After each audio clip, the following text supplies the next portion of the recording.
In this episode, we're continuing our series on the major service of large Japanese Suzuki motorcycles from the 1980s. The focus of this episode will be on checking the clutch for wear and tear. UJM was an acronym that was bandied around about these bikes back in the day. It stood for Universal Japanese Motorcycle, UJM. It was applied to the large bikes, the four-cylinder bikes in particular, from Honda, Kawasaki, Suzuki and Yamaha. And of course, when the Blore Triumphs came along, they followed in that vein. And this is going to be one of the benefits in watching this video, in that the techniques used here will be applicable to checking the clutch on most of the large Japanese motorbikes, back from those days, but also to the present day. My name is Bob, and once again, I'd like to welcome you to yet another episode on the White Dog Garage YouTube channel. Pulling out the clutch is also a golden opportunity to check and clean the sump, change the oil filter, and of course you start with draining the oil. And if you're wondering, you'll need a 21mm socket or spanner to undo the sump plug on these bikes.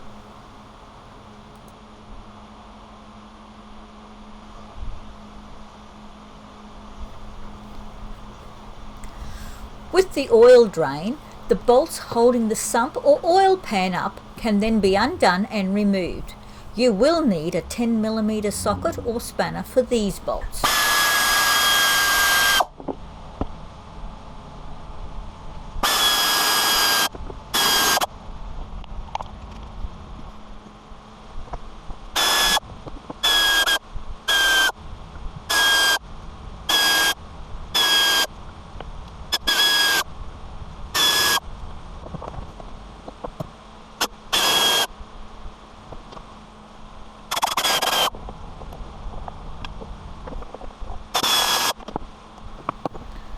Then a small pry bar is used to separate the oil pan from the bottom of the motor.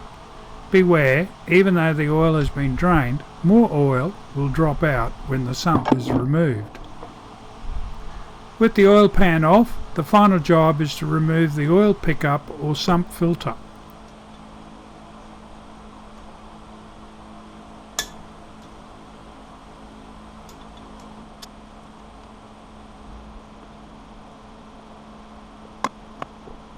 All bolts from the oil pan and the sump filter are positioned on a wooden bolt rack so that they can be returned to their original positions. After cleaning, the sump plug is refitted to the oil pan.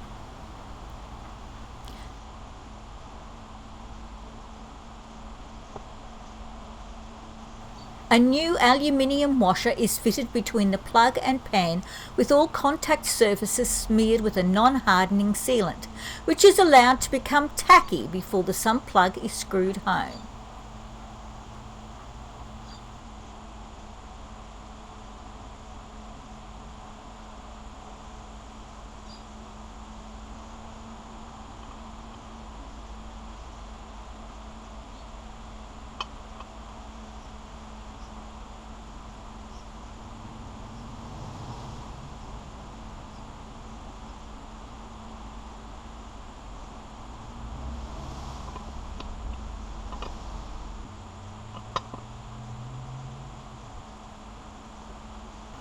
Once tightened up, the sump plug is safety wired in place.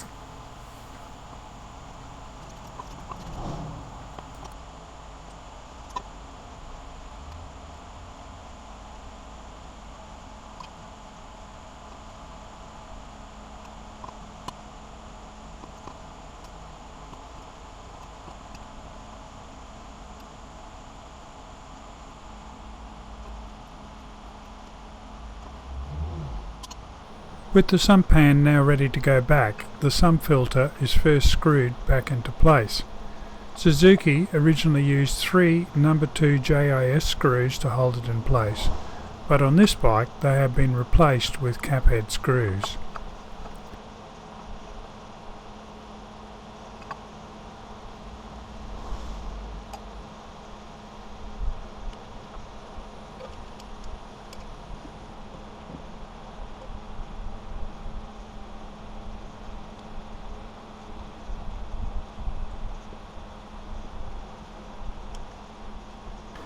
There is an O-ring that goes between this oil gallery and the oil pan. It needs to be fixed in position when the sump is refitted, and for this purpose the O-ring is smeared with rubber grease to hold it in place. The oil pan is then offered up to the bottom of the motor and the bolts refitted.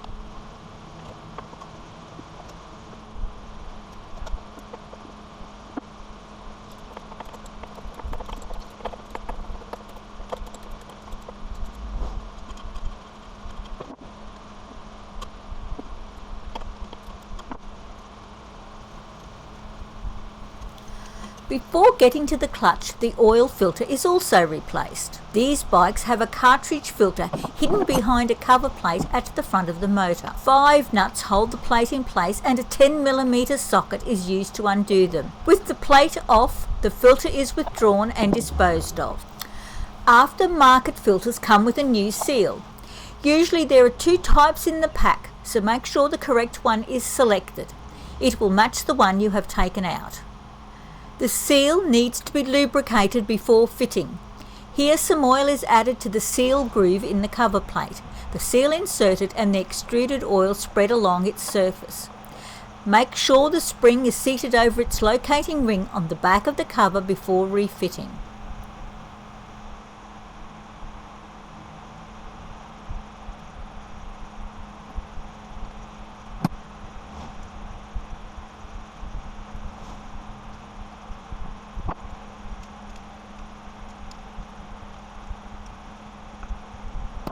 Now the bolts that hold the clutch cover on are 8mm across the flat.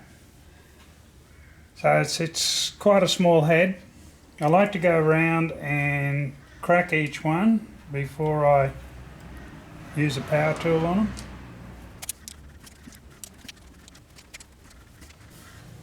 I also have a little wooden template to put the bolts in as I take them out.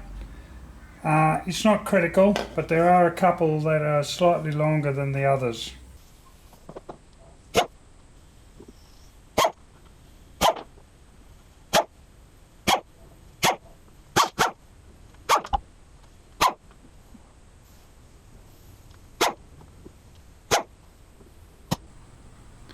The clutch cable then gets removed by undoing the lever attached to the pinion gear shaft and clipping the cable and lever out of the way.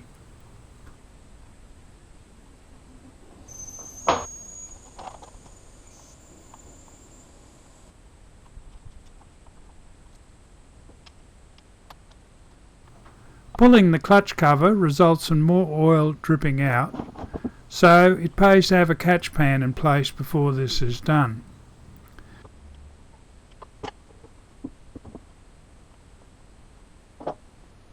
Next, the bolts holding the clutch pressure plate need to be removed. Each bolt secures a flat washer, spacer and a spring, and all of these need to be removed along with the bolt.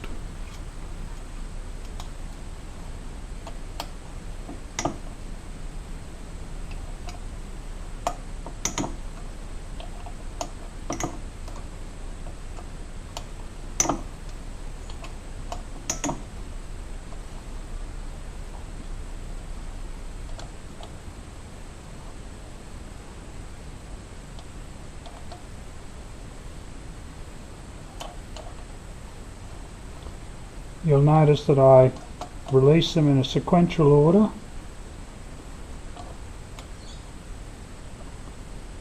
And this is about keeping the pressure even across the plate. So it's just opposite bolts.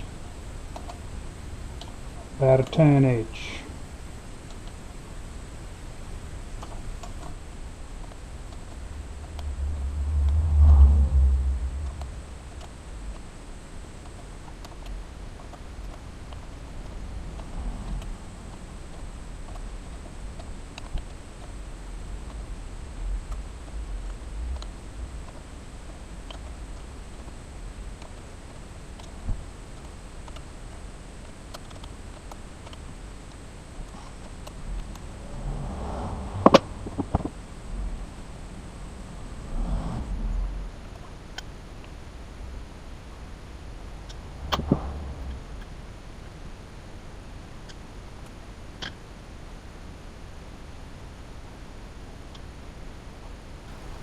Once this is done, the pressure plate can be withdrawn.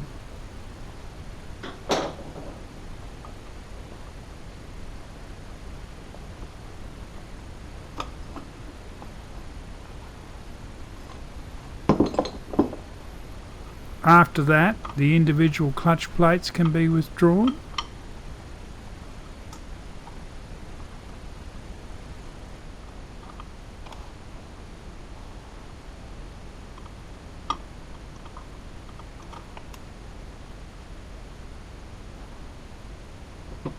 And a hook tool comes in handy to help with this process.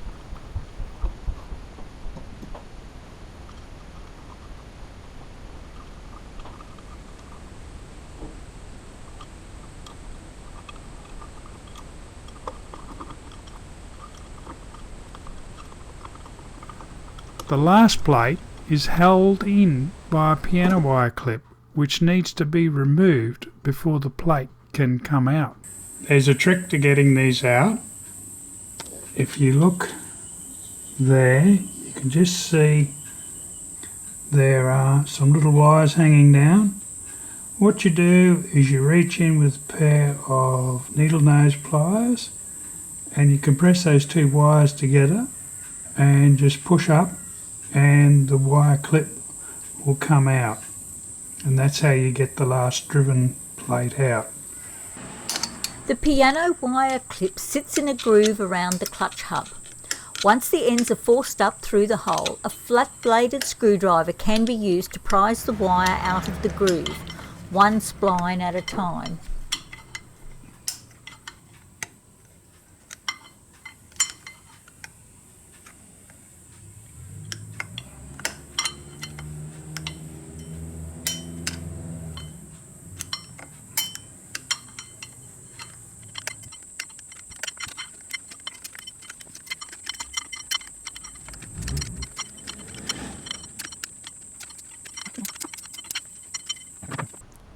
Next, the tabs on the washer behind the hub nut are knocked back to allow the nut to be removed.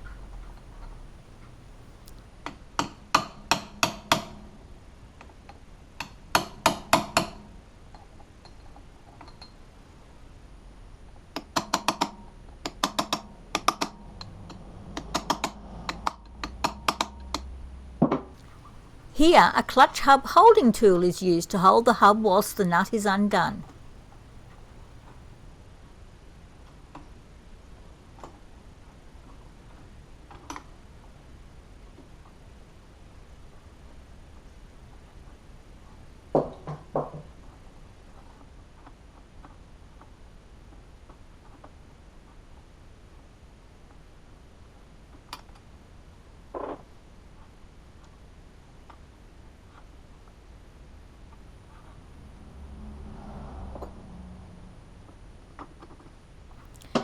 Then it is on to cleaning up all the removed parts. We're back from the parts washer, cleaning up all the clutch components, and I just want to talk about how you inspect the clutch. There are a number of semi-special tools that you need. You need a pair of calipers, you need a feeler gauge that can read 0.1 of a millimetre, and you need ideally a surface plate, but if you haven't got a surface plate, maybe a tile or a sheet of glass. Now, in Suzuki terminology, you've got what's called a drive plate, and a driven plate, and in old terminology that was known as a friction plate and that was known as a steel plate. The drive plate has got teeth and they're called claws, and you need to check the dimension of the claws. You need to check the thickness of the drive plate. You need to check the thickness of the driven plate, and you also need to look at the distortion, and I'll show you how you do those things. The other tool I forgot to mention is that you at least need the specifications, and if you haven't got the specifications you need to have a manual. Okay, so let's start with the drive plate. We want to know the thickness. Do a bit of a visual inspection first. Look to see that it's all the same as you go around, and then just slip the calipers on appropriate spot, and that's your measurement there. And this one's reading 2.9 millimeters, and if I look at the thickness specifications for the Katana, it's 2.9 to 3.1 with a limit of 2.6, so that's fine. Now we need to look at the claw width.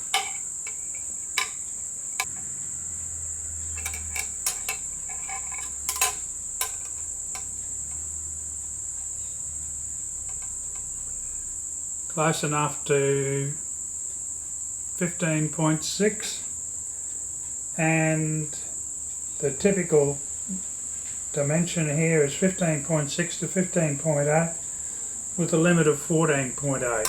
So we're well within specification on that claw. Now we look at the driven plate, and we look at the thickness, again with the calipers, 2.06, and the specification is 2 plus or minus 0.06, so it's 2.06, it's good size, and there's no limit for that.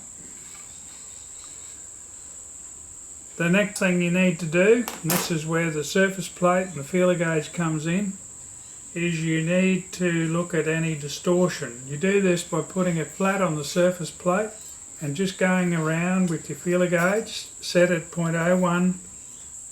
When you're checking for distortion, just use all the fingers of your hand reasonably evenly spaced around to just push down on the plate. Nothing hard, just gently. You don't want spurious results because it's not sitting as flat as it should.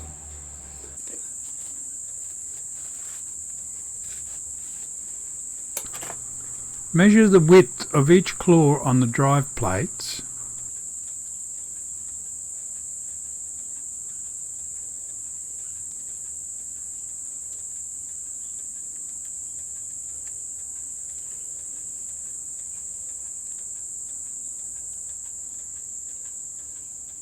and check the thickness in a couple of positions on each plate as well.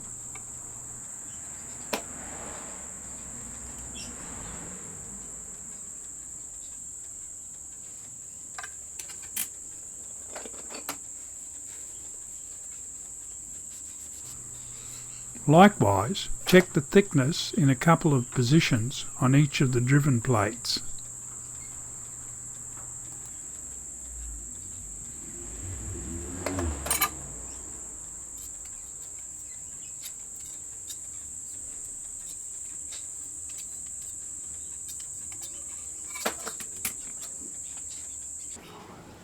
So before we put our calipers away, we need to check our spring length.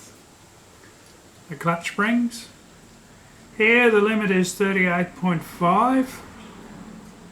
There's no upper limit, they just need to be more than 38.5. This one's 39.6, and no, you can't just pull them apart to make them longer. There's 39.6 also.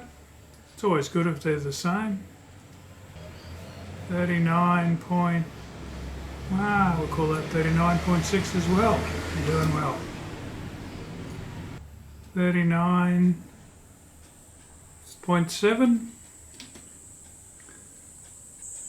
39.7 and 39.6. So, all good. When I pulled the clutch out, you would have seen me remove a retaining clip that holds in the first driven plate. Now, it occurs to me, having got it all out, that I probably should have just removed this hub and then showed you how to remove it. I'm going to put it back in now, and I'm hoping it'll be clearer as to what you're trying to achieve when you actually do this. So this is a retaining clip. It's like a piece of piano wire. All it does is just holds the plate in place. If I lift the plate away, you should be able to see a groove that runs around here, and the wire clip sits in the groove and it stops the teeth of that plate going forward and holds the plate in place. There is a hole here that the two ends of the clip goes through. Reinstalling, well, to be honest, I think I'd forgotten how hard or easy this is.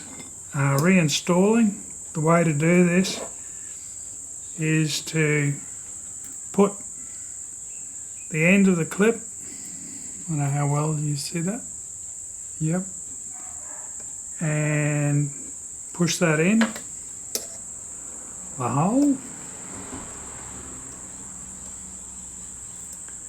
and drag it over a few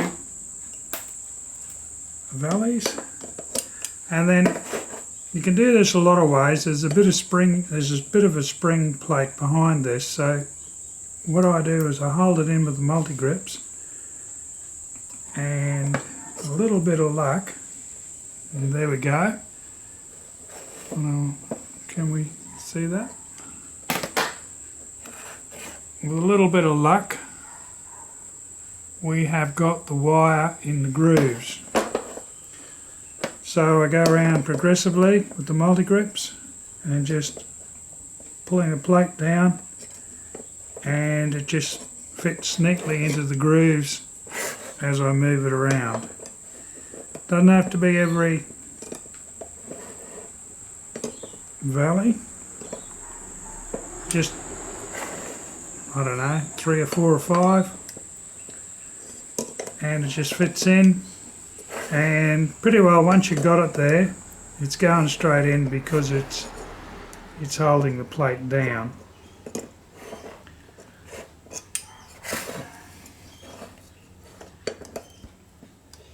So once you get up here to the hole that it goes into, it should just drop in.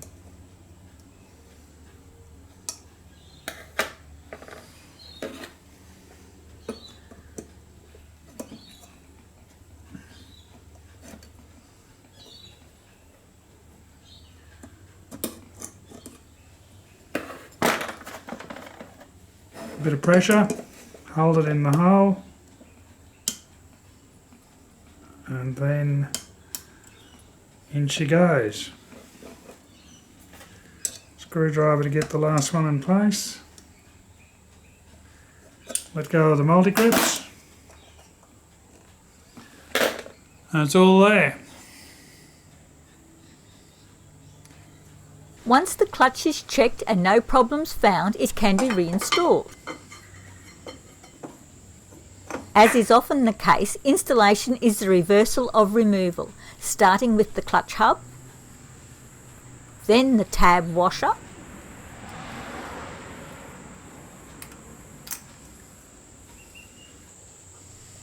followed by the nut.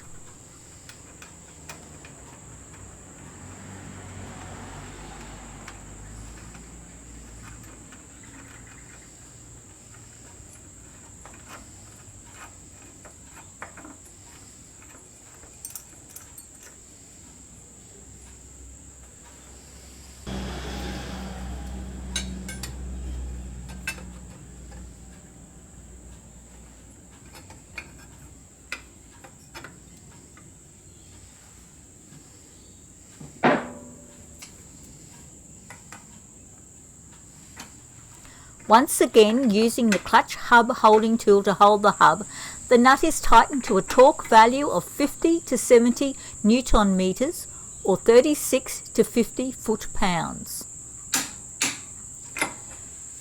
A pair of multi-grips is used to fold in the edges of the tab washer to secure the nut in place.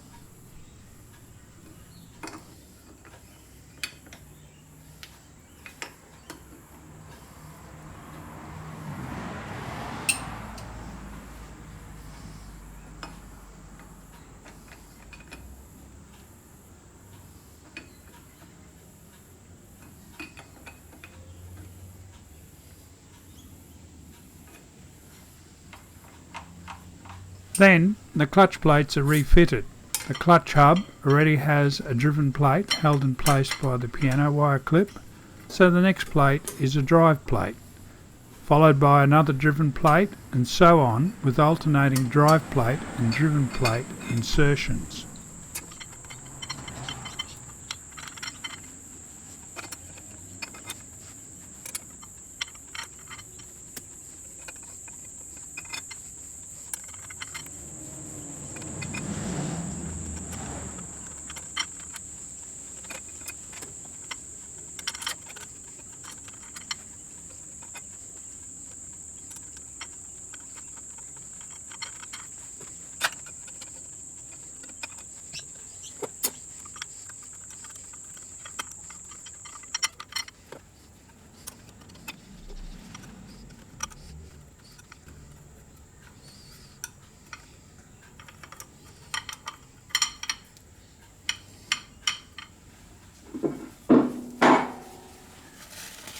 Your first plate is a driven plate, so your last plate has to be a drive plate. Then the pressure plate is fitted.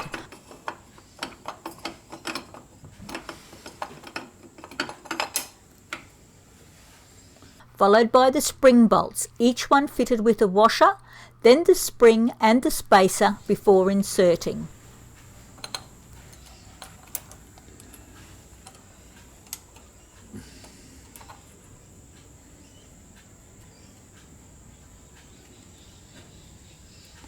Just get it started, that's all you need to do.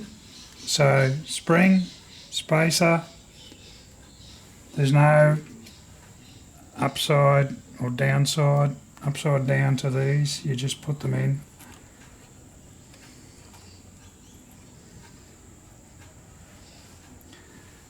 Don't wind them all the way in.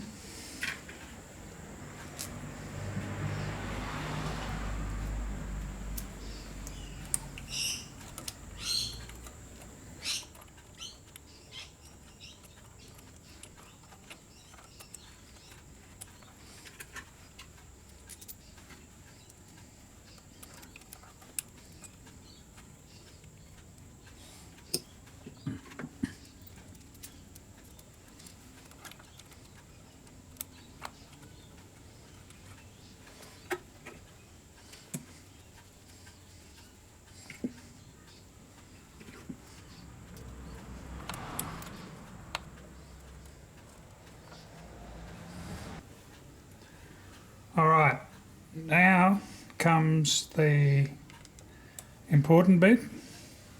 So wind it in till the spring starts to take the slack, or the slack and the spring starts to take up. So that's not all the way in, that's just a couple of turns. Just till you start to feel the tension on the spring. Okay, doesn't matter where you start, I'm going to start at the top. So you do this one and this one. Then It's arbitrarily. Do that one and that one, that one and that one. One turn.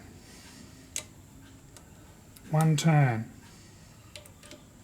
One turn. One turn. One turn.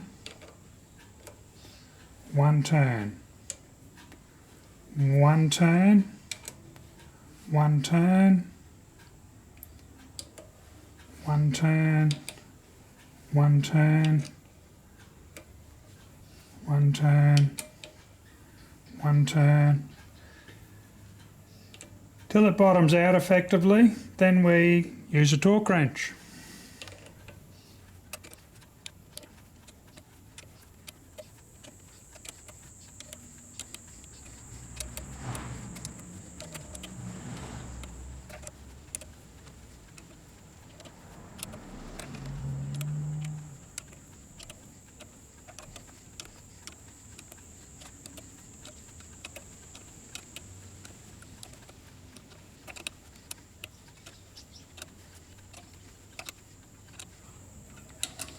Starting to hit bottom now.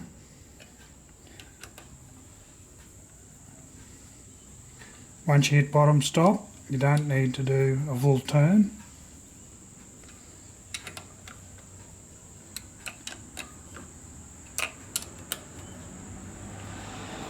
Time for that torque wrench. The tightening torque for the clutch spring bolts is 11 to 13 Newton meters or 8 to 9.5 foot-pounds. As before, each set of opposite bolts are tightened to the correct specification before moving to the next pair.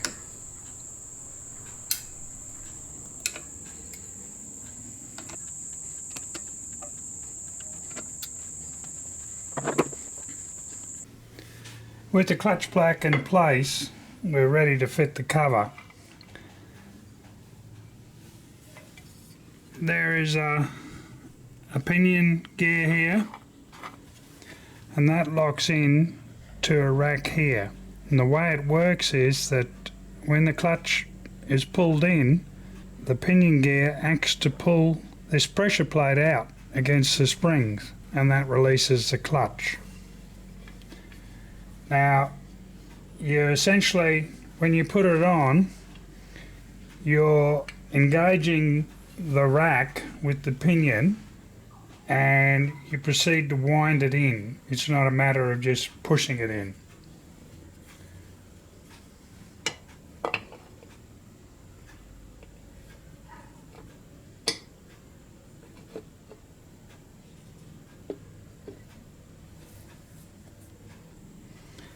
And you'll feel this turn as it goes in, and then it seats up against the motor. And with that in place, we're back to putting on the screws.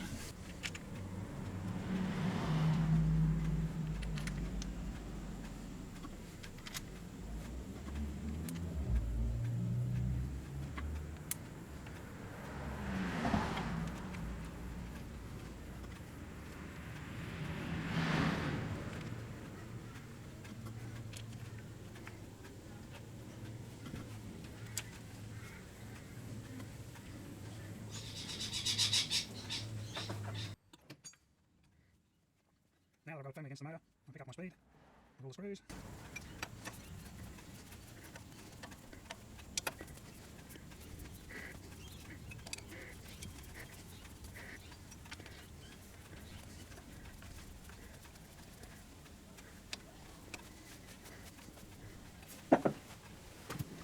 There'll be a torque value for these screws somewhere in the manual, there will be.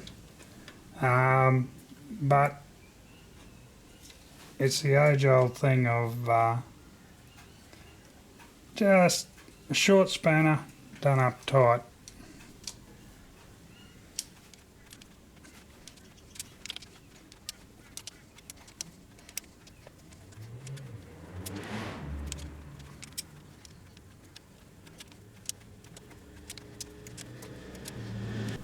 Lastly, The clutch cable and lever are refitted.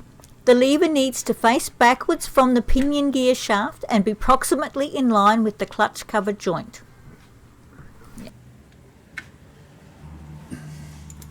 Just doing up the lever. If you've lost some adjustment, you just pick it up with the clutch cable. This video shows a viewer how to check a wet multiplate clutch for wear and tear. Dry multiplate clutches follow a similar layout, but you don't need to drain the oil first. Clutch problems usually show up either as a shudder or a clunk when the clutch is released, or slipping either on takeoff or when the throttle is wound on, the revs go up but there's no sensation of acceleration. With clutch problems, the first thing you should always check is that there is free play on the clutch cable. That is, the clutch lever should move a couple of millimeters or up to 1/8 of an inch before any tension is felt as you pull it in. Having got the correct free play, this will mean that when you release the clutch, it will be fully engaged. Clutch shudder often relates to warped or damaged clutch plates, which you would check for as shown in this video. It can also be due to loosening of the clutch springs, either by incorrect reassembly or some of the springs losing tension. Again, this video shows you how to check your clutch and reassemble properly. A clunk on the initial release of the clutch is more likely to be drivetrain related. For example, too much slack in the chain or shaft drive, worn damper rubbers in the back wheel hub can all result in a clunking noise on takeoff. However, drive hubs are usually fitted with damper springs. The one shown in this video has 6 springs at the back, and if these become slack, this can be felt as a momentary clunk as the clutch is engaged. With clutch slip, first off, make sure the clutch free play is correct for your bike. With correct free play, slippage will be either due to worn clutch plates or collapsing clutch springs, which you can check for as shown in this video. And at some stage, remember to top up the oil before you start the bike, of course.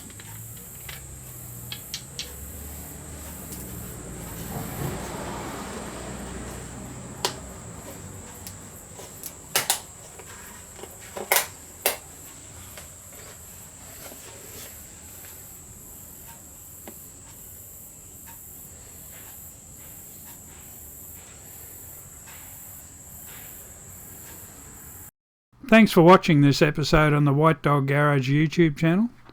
Don't forget to hit the like and subscribe buttons. By all means, share it with your friends.